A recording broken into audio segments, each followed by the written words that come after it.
enter into a family, and I think everybody in this room has done that. You know, you enter in as the in-law, and you have to learn a few things. In fact, a lot of those family rules and customs are not written down. It's not like you can say, dear, can you hand me a book so I can know who fits where and what I'm supposed to do? Well, they're not written down. You sort of have to learn that. I got an accelerated learning because as we were looking at our history, it was great to learn about several things, as I pointed out, all the other wonderful things about the congregation, about the strength and how God had been working in this place before I came. But I also came up with questions.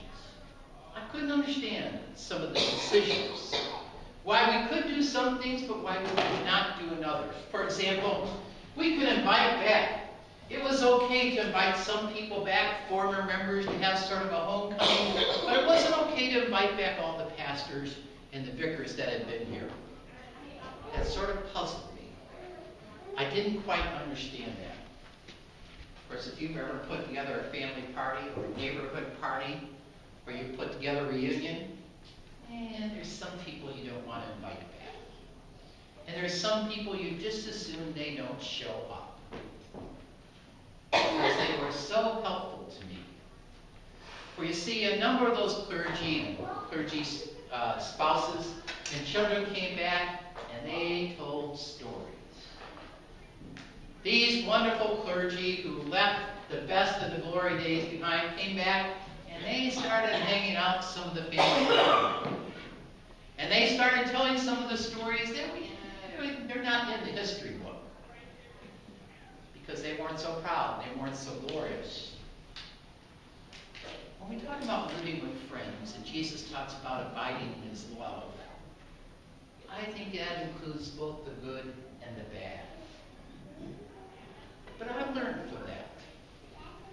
I precious those stories. Of course, in your family, I always like to remind people that when you hear those stories in family, especially if it's about you, you want to caution people, this is family myth. And myth has a little bit of truth, but you know it's not all true.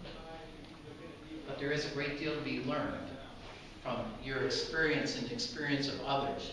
Both that which you're proud of and that which you're not so proud of. Because that is a part of life. I think our gospel tells us that Jesus is there every step of the way, and he's a part of that. Some of that we really hope is never written down, and we really prefer that spouse, family, and friends just forget it. And it's difficult to set us down and talk about that, even with the most trusted and loving friend or spouse. We don't necessarily want to go there.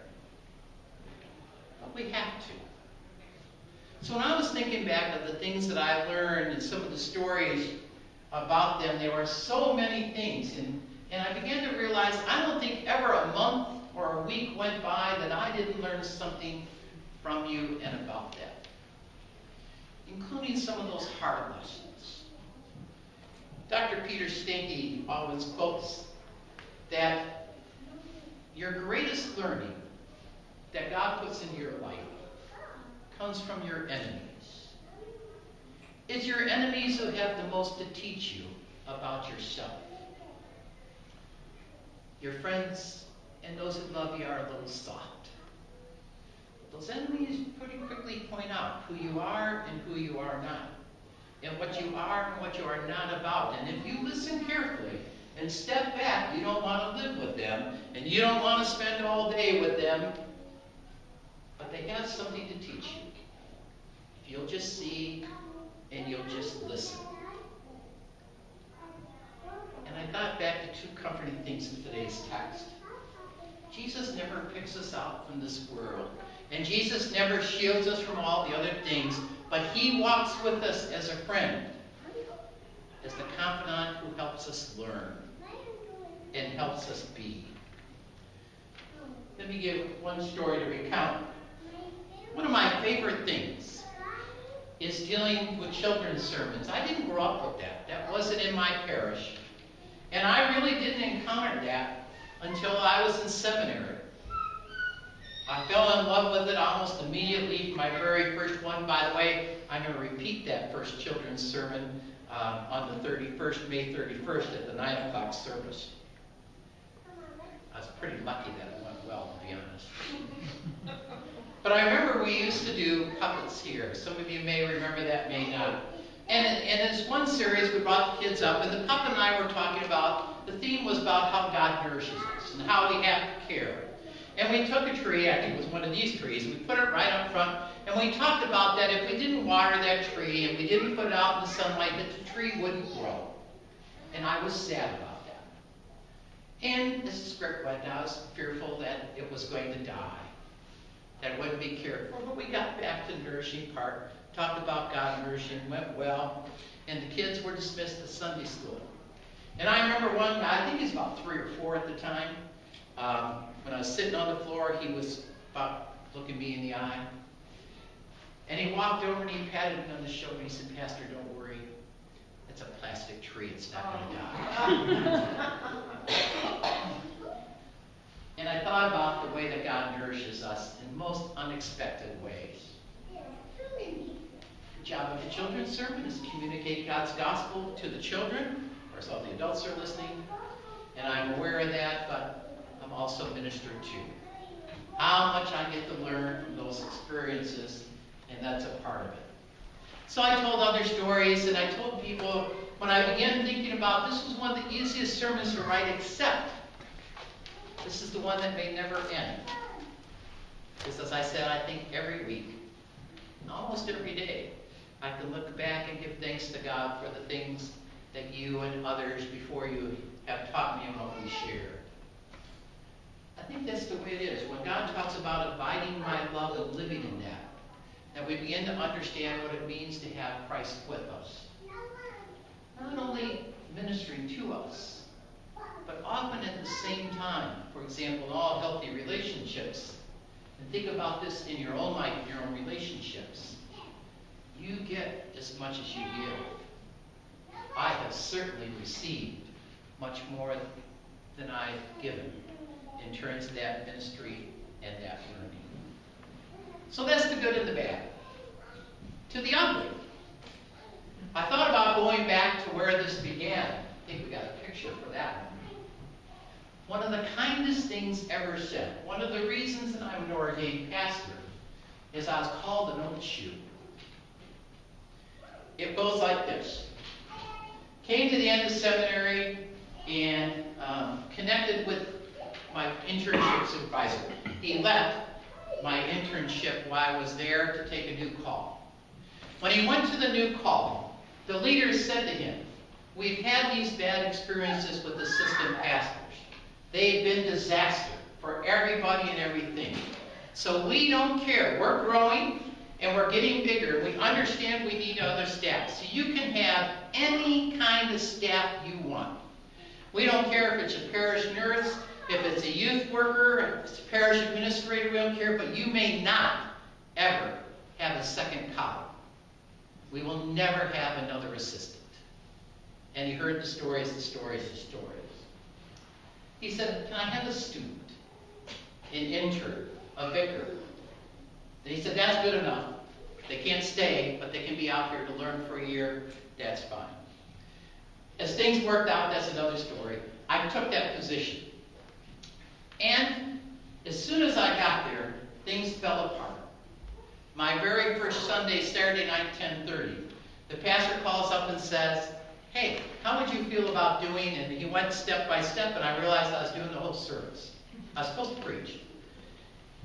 Well, it turned out that his father-in-law had fallen ill in Pennsylvania. This was in Elmhurst, Illinois, and he was heading out that night with family and friends. So I did the first service, and things were just up for grabs, not only for the service, which thank God we made it through, but all the way up to Thanksgiving. He was back and forth. Remember, he's brand new. He's only been there just over a year. And so things were just chaotic. And I never was quite sure, but I was just having a lot of fun. I didn't have a job description, so I was just running down the hall answering the phones, talking to him in Pennsylvania on his way back. He'd be back, and just run around doing ministry. And his father-in-law died, if I remember correctly, just shortly before Thanksgiving. And he came back and sat down and said, "You know, it's about time for us to figure out a job description, how we're going to divvy this up." He was very thankful. It wasn't too long after Thanksgiving, his mother fell ill and she died, and her funeral was the day after Christmas. We still hadn't worked much things out. So it was a great shock to me when we're driving home from the funeral, the congregational president says, listen, I need to know how to deal with this. He said, I'm going to have a motion at the congregational meeting to call you as the second pastor. Now, it's not going to happen because we know this long tradition and the leaders are very much in charge. But he says, I need to know how to deal with it.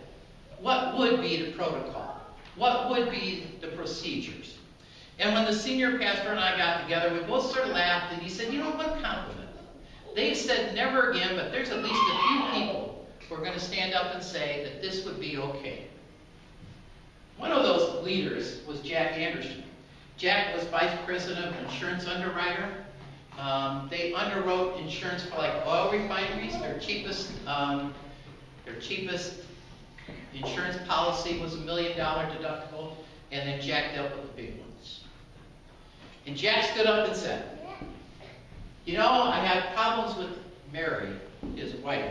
Talked about all the good things, but he said, we always have trouble because she's always throwing out my old shoes. And I've grown accustomed to those, and they're comfortable.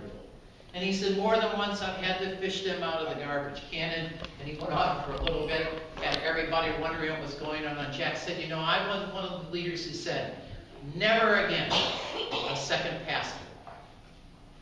But he says, I've learned that you don't get rid of something that's comfortable, and we keep it. That was followed by a couple other similar illustrations and speeches. And so I became a pastor, an assistant pastor at that church. I'll never forget being called the old shoe. That senior pastor, for months, years after that, just kept laughing. So when we were walking up the stairs, I remember when they came down, because we hadn't taken this serious, and the one council member came down. We had been out of the room for this discussion. And he says, well, we want the old shoe. And the two of us looked at each other and had no idea what that meant. But we came to understand God was at work in that. I thought about what God says we should love one another, that there's a comfort involved in that. And abiding in His love isn't always comfortable, but there's a lesson of what we want to go back to. So Jesus says, you are my friend. What an illustration for you and I as we walk into the world tomorrow.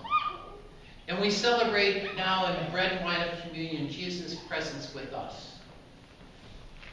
Maybe today, as you receive that, you think about your friend coming to you. And He's to be with you wherever you go, whatever is going on.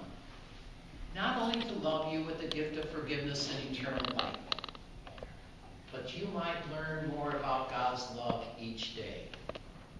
Today's the beginning. And we grow in learning more about our God and the Jesus who walks with us to teach us about abiding in God's love for each of us. Amen.